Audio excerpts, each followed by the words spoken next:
So I'm going to say this without warming up because if I sound to, if I try to sound nice, I lose the whole point of it. I really dislike the term soft skills, especially when used with for emotional intelligence. Because, it means that if you are good at something else, this is like an option. You don't need to have an emotional intelligence, you're okay. And that framing, I believe, has done a lot of damage to the society as a whole itself. What do you think? So yes, Parvati, I feel it very interesting when someone questions whether emotions are optional, right? I personally feel that the experiences that you feel are not optional.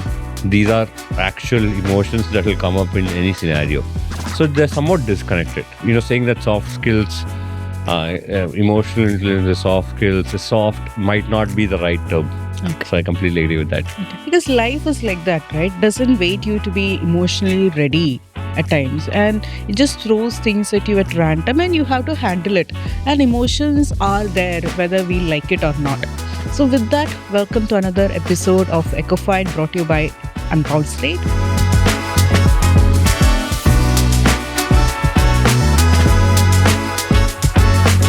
Okay, so I'm going to say this without warming up because if I sound to, if I try to sound nice, I lose the whole point of it. I really dislike the term soft skills, especially when used with for emotional intelligence. Because, it means that if you are good at something else, this is like an option. You don't need to have an emotional intelligence, you're okay. And that framing, I believe, has done a lot of damage to the society as a whole itself. What do you think? So yes, Parvati, I feel it very interesting when someone questions whether emotions are optional, right? I personally feel that the experiences that you feel are not optional. These are actual emotions that will come up in any scenario. So they're somewhat disconnected. Okay. So saying that soft skills, emotional intelligence, soft skills, soft might not be the right term. Okay. So I completely agree with that. Okay. Because life is like that, right? Doesn't wait you to be emotionally ready at times, and it just throws things at you at random and you have to handle it. And emotions are there whether we like it or not. So with that, welcome to another episode of Echofied, brought to you by Unbound Slate. And we are your hosts today. We are Parvati, and with me I have. Arvind. So we are going to talk about something that is so common everywhere. Everyone talks about it, but we believe that it is also very much underrated. That is the power of emotional intelligence. Okay. So I would, talk about this in a workplace setting, right? So Mhm. we have people. You'll find people that are very capable, very smart, genuinely hardworking, honest. Going above and beyond to get the work done. But moment there's feedback or criticism, the way they handle it or way they collapse, Mm. that is something that is, that needs to be a concern or needs to be raised Yes. as a question or topic to discuss. Mm. How do we tackle that? How do we manage all those kind of emotions? Yeah. Because language is always moral, and when we are trying to digest an emotion, whether it is disagreement or being a defensive or egoistic, it becomes very difficult in how a person takes it and process it and then delivers it to how communicate to the other person. And we really rarely see people talking about, is that person really trying to how did that person take in that emotion, Mm. or did that discomfort was handled safely? Nobody asks such questions in workplace, isn't it? That's true. Because the moment someone starts talking about it, right, it might be perceived as a skill gap rather than not having the correct emotional intelligence training or pathway to that. I wouldn't say that a character flaw as such, but then at some point you need to have that kind of, what do you say, training or mentoring to emotionally handle things, right? Exactly. Because if it is a skill or something that can be taught, Mm. we can teach. Exactly. And something like emotional things. For example, IQ can be taught. I mean, there are measures you can train it, but the ways in which your EQ can be improved is not normally that is being taught in a school or in our society as such. Okay, you are supposed, if someone behaves such things, this is the way you are supposed to reciprocate. That's all. But then, how do you internalize that emotion as an individual within yourself? Nobody talks about that part. True. True. This is the way you're supposed to behave to someone else. Okay, fine. Say thank you. Say thank you. Say the magic words. Yeah. Yeah. Good morning, good afternoon, good evening. Sorry, please. Yeah. Thank you. Yeah. Say the magic words is fine, but then how do you process it? You're saying sorry, but then how do you feel? How do you process that guilt, or how do you process that hurt feeling as an individual? That is nobody talks about, or nobody teach us how to do all those things. And I think it is uh you know very much high time that we talk about it, because I can see the impact of it in different aspects of life. Okay. Whether it is in home, whether it is in school going kids, in a workplace, in relationships, because everywhere we have these emotions, whether we like it or not, we cannot dissect it from us. We are an emotional being. And if we are not, if we don't, I'm not saying that we have to be taught, but if we don't know how to internalize and reciprocate it accordingly, that has a huge impact for us as a society, as an individual, and for everyone around us. So that's basically the disconnect we're talking about, right? Yeah. So, how people express it basically. And I also think that emotional intelligence doesn't mean that you have to be always calm and composed or nice. So it means, I think that is other some misnomer that people have, is that you have a good EQ. That means that you are always calm, composed, agreeable, someone who's very much approachable person. I don't believe it is just that you have to be always, in control. You're not in control of your emotions. You're aware of your emotions. That's what emotional intelligence to me. Exactly. So some of the people that I know, some of the emotionally intelligent people I know, they have boundaries. It's not like they don't express anger, they don't feel sadness, they don't feel happiness. They feel all these emotions, right? And they react to it. They get angry, they get sad, they get happy. But at the same time, when all these emotions are going through them, they know what is happening around them. They know what is happening within them, right? So they know what to let go, what to not say, how much to say. Whether it should be specific to a topic, whether it should be different topics combined together. But these emotionally intelligent people know that, right? Yeah. So they're self-aware, even though they express their anger. So that's not boxing it, right? That's letting it out. Yeah, letting it out in the right way. Exactly. Yeah. So I think because they're able to do this because they're able to pause. Yeah. Whether it's internally or externally, they're able to pause, right? That pause lets them think. Yeah. Right. They're able to analyze the next move, right? So that pause becomes very critical. Just to take a second and think about what they're going to say. Yeah. Right. I think that is what emotional intelligence comes down to: taking that pause, thinking what to say, and making a calculated move. Yeah.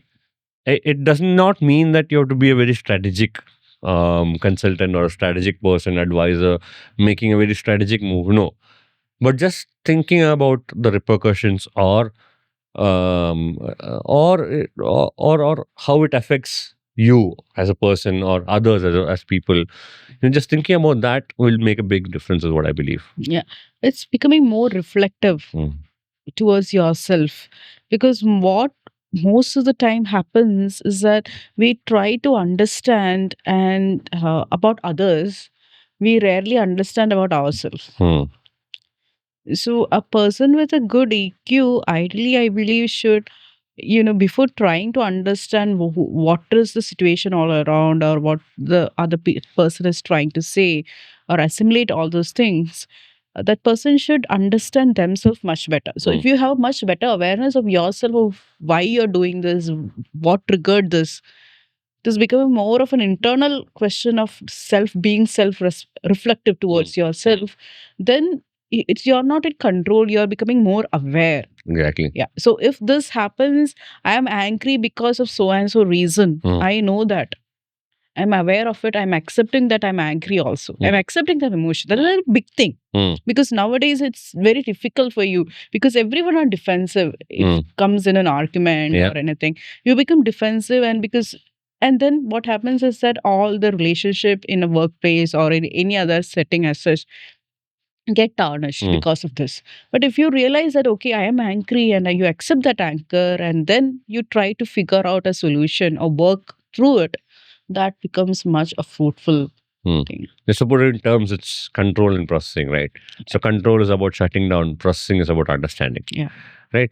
So I feel that we should teach the young generation, or teach people, or people should try to learn how to process. Yeah. Right. But probably taking a step back, right? What most of us learned in the past was to control. Yeah. Yeah. Which is why emotions are very deep. They're not connected. They're not integrated.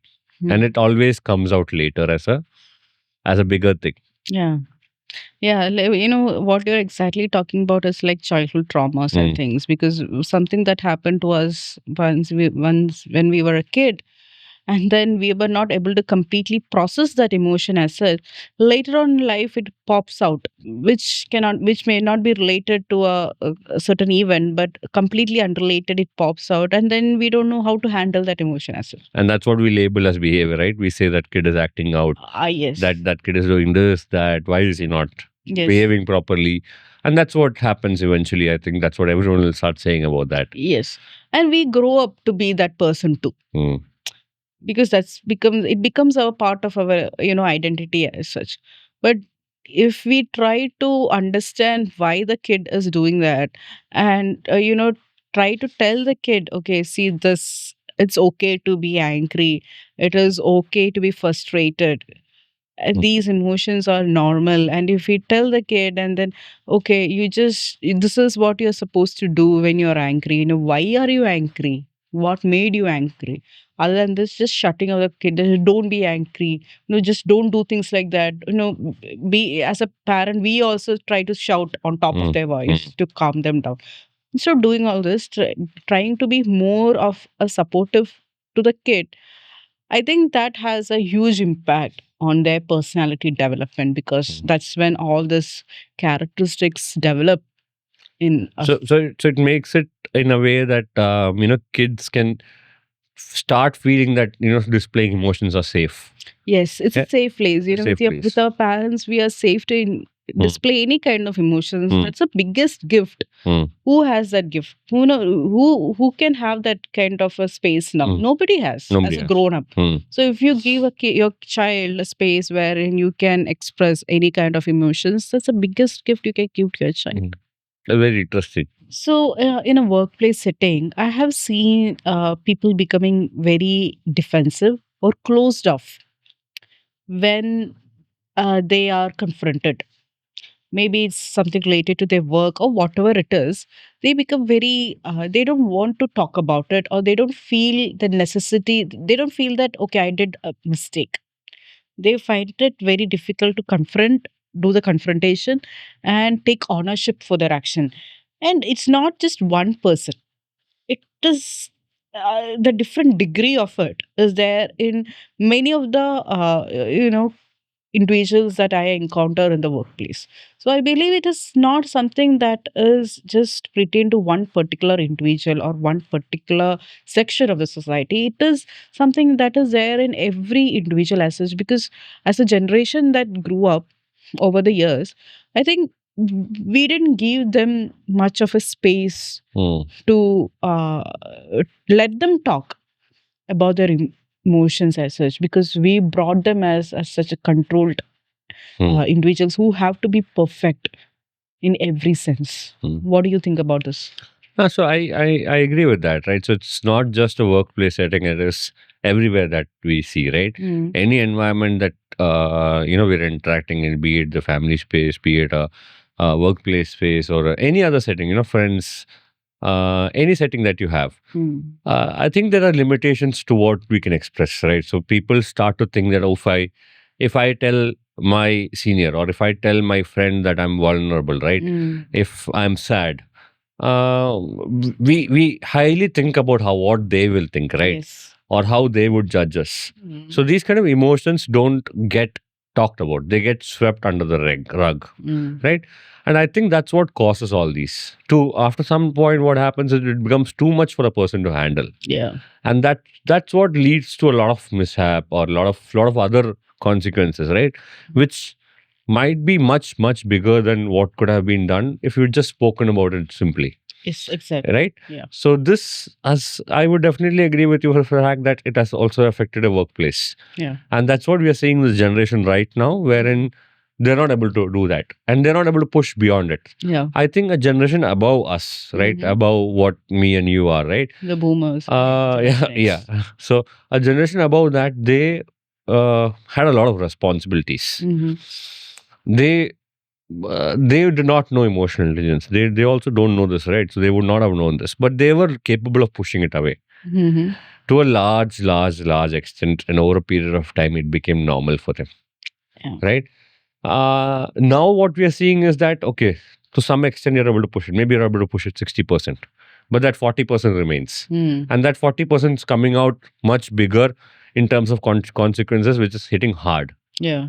And I see this going into a very very bad path, I would say, for the next generation, maybe, wherein if this continues, then they would not have any space to do anything. It would all be about just how you react. Okay. Right? We've seen kids reacting very badly now, to small things. Your parents scold you, they start screaming. Your parents says, eat this, they will not eat that. Your parents says, let's go out, they'll say they don't want to go out. And they'll start throwing a tantrum, which I don't think I could have afforded in my childhood, right? I would have got thrown away into a car. I would have been beaten or something, and or scolded for that matter, right? And we would have done things, right? At the end of the day, we would have done things. If I say I wanted a mobile, my parents would have said no. I would have said, okay, fine. Or I would have cried a little bit about it. But now we see the exact opposite happening. Every small kid has a phone in his hand or her hand. Parents are giving into all those kind of things because of the tantrums, I would say, the kids are throwing as well. So I think just to make sure that they have a better adult life, or a better emotionally intelligent scenario or life environment, wherein they're able to understand or take in all kinds of scenarios, right? They'll go through many stuff. I think this is very important that they grasp the concept of processing. Okay. That is what you said, actually, it was something interesting. You said that the parents are giving phones to kids. And every kid now has a phone with them, and then kids are always on the phone. Parents. See, there might be different opinions about that, right? I'm But just then, saying, just doing a comparison. That makes me wonder: is the parents lacking something, and they don't want to confront it? That is, so is that the reason why they are giving the kid something, so that the kids are not bothering the parents? Much of a relevant question to ask, that the parents want to be like, they don't I don't know to put it in an exact quote. Understood. So maybe the term isn't just lacking, right? So like I was saying, that's the way they grew up, right? That's the way the parents grew up. And that's the way their parents grew up, right? At some point of time, they think that it's normal, right? It might not be because of the fact that they're lacking any skills, or they're not able to confront, or not that they want to confront. It's just that they have a different parenting style. And with each generation, the parenting style is changing, right? Maybe in the olden days, you would have had parents beating children. Now that has definitely changed, right? That scenario has completely changed, wherein now parents are doing things for the children, right? They're going above and beyond and doing it in the way the kid wants it. Yeah. Right, in the way the kid wants it. In the olden days, or maybe in the past decade or so, right? It used to be different. Yeah, very. Parents did what the kid wants, but in a different way. Yeah. that scenario has changed. Okay, so is it because I'm again asking Yeah. the question, like, is it because you think because when I was a kid, I was denied of all those things, I was punished for things, so I don't want the same thing to happen to my child. So I'm trying to, because now we have like maybe one kid or maximum two kid in the household. So I'm trying to give the best to my childhood, because something that I missed during when I was a kid, I'm trying to satisfy that need through my child. Is that what causing all this thing that what we see nowadays? Okay, that's a very interesting and a controversial topic, I would say. But yeah, maybe that could be the scenario, right? Maybe it could be that you're going above and beyond and doing stuff because you want to be a different parent, different type of parent. You want to showcase that you're a different type of parent. Um, it could be multiple reasons, right? But Yeah. it could be that you in today's more of a nowadays more of a social media era as well, right? You're putting out photos, you're doing this, you're doing that, so there's a lot of, what do you say, interest in looking good, right, in front of others, so you do that as well. So I would say, I don't know, maybe what if it's that kind of complex? See, So my whole point to this is whatever the reason behind of why a parent do things what they do, is that we need to create a space for the kids, whether it kids at any age, a safe place for them to express who they really are. That I believe even now we are lacking. Our parents didn't do it. They saw it as something that we can brush aside. And then we grew up. Their parents did something else and they grew up. It's fine. But then there was never a space for them to, for us also when we were growing up, to let our emotions out. Because our parents didn't feel that it was a necessity for that. It was just more of a controlled kind of a parenting that happened. And we were okay with it. We grew up. I'm not saying that. I mean, that's the environment that we had, right? Yeah, So that's the it's, environment yeah, we it's, had. it's not, yeah. But then somewhere we find that there is. So what I'm trying to say is, once we grew up, we find it very difficult to which person should I express my emotion. That trust factor became a very complicated thing in a millennial world. True. Yeah, we don't know to which person I should express my emotion. How will that person will take it in? And That question will be always there. and you Subconscious get a negative reaction from someone, it that also affects you. affects you. Yes. To the Gen Z world, it becomes that they don't know how to express emotion. Okay, it's not like the trust is not the question. They don't know how to express emotion. It is different situation. It's like they become defensive, or when they're confronted, they become like, I don't want to deal with it. I'm having a emotional breakdown. I need a panic attack, or I need a space. I need a mental break. All those things, which those were the never words the words we used when we were at that age, right? So that is a different set of problems Gen Z have.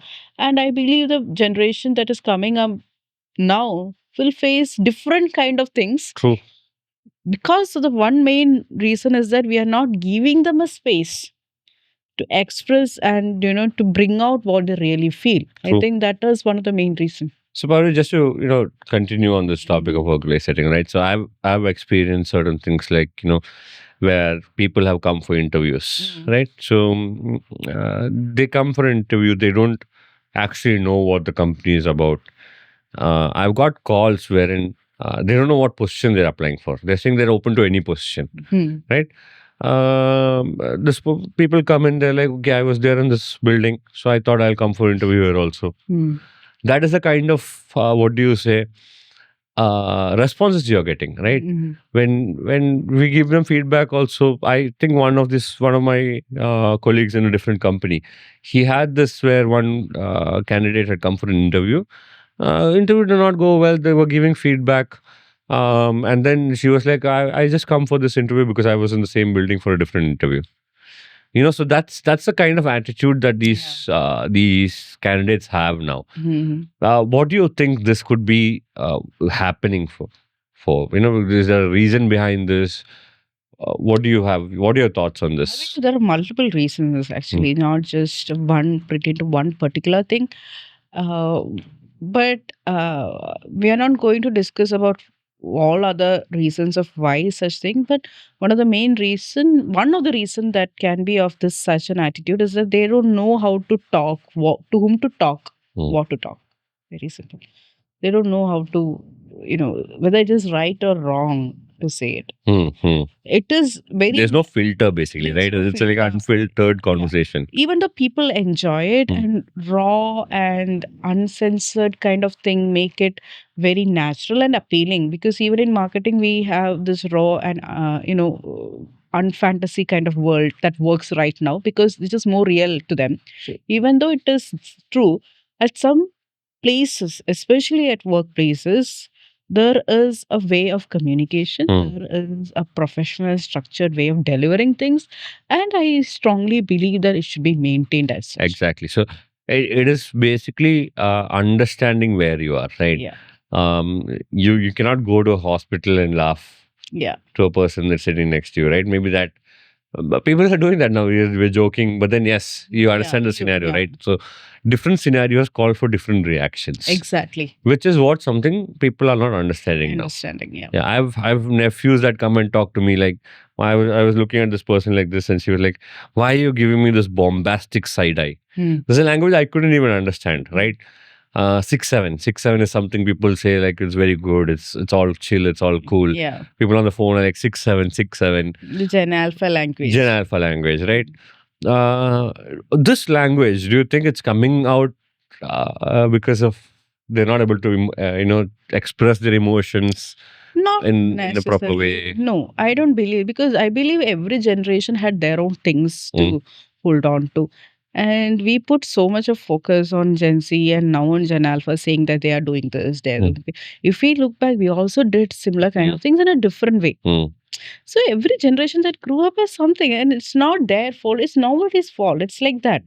But that doesn't mean that they are bad or we were good. Nothing like that.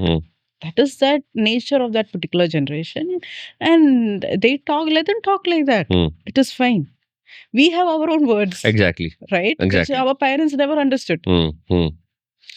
So that is particularly fine. But what I'm trying to say is that it is this space, giving space and creating an emotionally aware child, that is very important. It is not pertaining to any particular generation.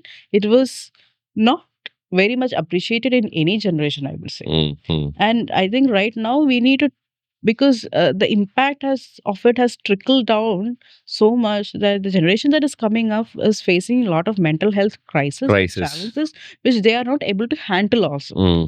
So this is where we need to take action and try to bring up more emotionally secure kids. Secure kids, yes. Especially with a lot of AI stuff coming into play, right? I think there's not a lot that people can do, right? So a lot of things are being taken over by computers, by AI.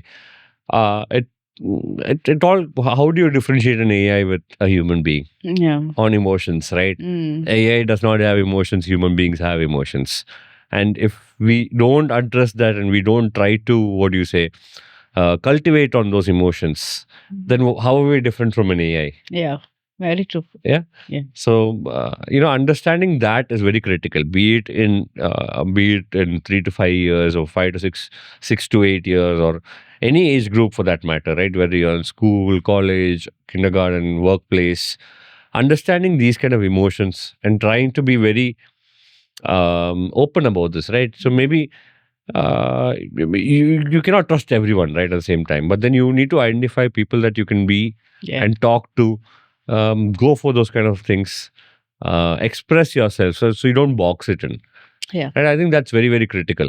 Yeah, so I think this is a very open and debatable topic, right, Parvati? There's a lot of research going on, a lot of stuff happening, a lot of panel discussions going on. Be it an international stage, be it in Kerala, be it in India, everyone is talking about this, right? And I think someone should take some action, right? How do you go about this? That should be the next level of discussions, right? Yeah. How do you change this for the upcoming generation? How do you improve emotional intelligence? Yeah. How do you, make sure you have a new generation which is emotional resilient, right? Yeah.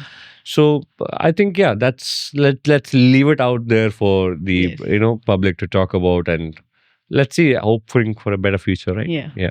So I think this conversation, our discussion is also not ending here. Mhm. We'll have more such conversations in the future, Definitely. talking about emotional intelligence and how we are trying to help, right?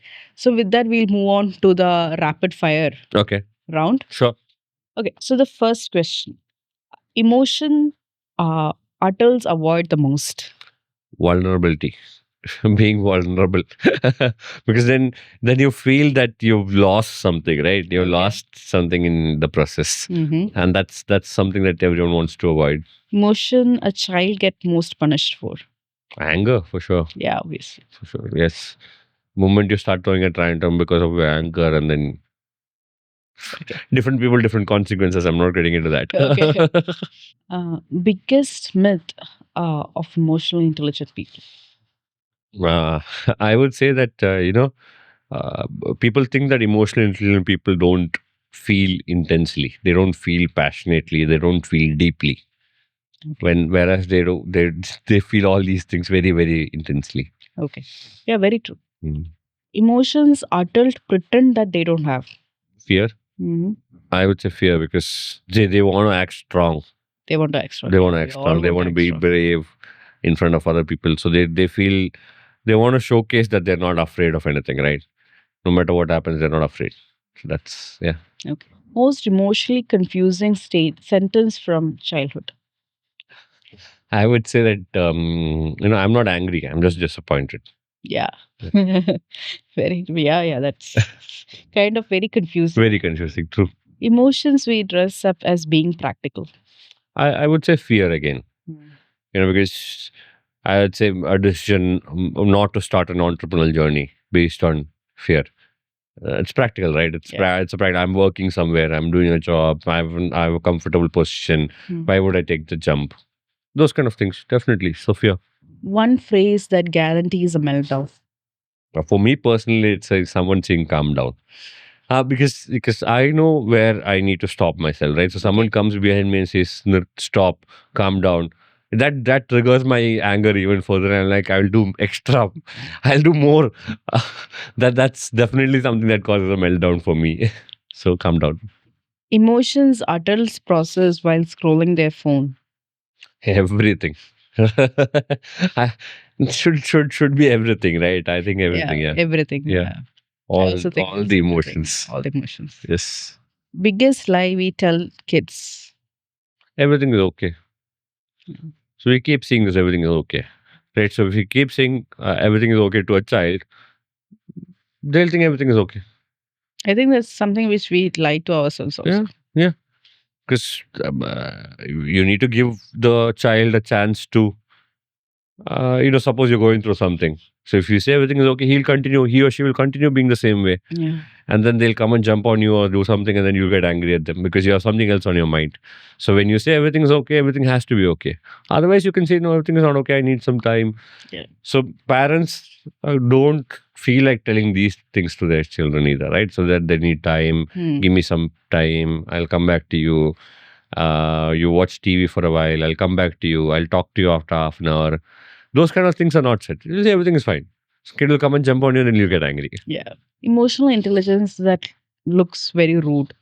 Emotional is being rude, saying no. Yeah. I would say saying no, because emotionally intelligent people are aware, and they are able to say no to stuff, right? Which is not rude. So they might not be able to do something. They might not be able to willing to do something. They might not want to do something. So they're able to say no. That can be perceived as rude, and that this person did not want to do this with me. So why? Mm. Yeah. Yeah. One emotional skill that we all Google at 2 a.m. I 2 a.m. would definitely be overthinking. How do I stop overthinking? How do I go to sleep? Last question. One emotions that hijacks everything else. Ego. Yeah. Yeah, you might have seen it in so many movies, right? So many real time scenarios. Yeah. You touch a person's ego, and then then you don't know what you're doing. Exactly. So definitely, yes. That's my answer to that. Yeah. So I think you're done with the questions. Yeah, right? I'm done with the question, and that was very eye-opening kind of a rapid fire Okay. round, or revalidating, Emotionally intelligent. validating rapid fire round. So, uh, I believe that emotional intelligence is not the problem. Being invisible to it, Mm. and being not aware about it, that is the whole uh, issue. Is where the issue lies. Mm. And I believe that we are going to have more such conversations in the future, and we will try to bring out something fruitful out of it. Definitely. So looking forward to all those conversations. And like I said, this is always going to be an open topic, right? Yeah. You guys have anything that you would like to share? Please feel free to let us know. Yeah. Right. Thank you. Thank you.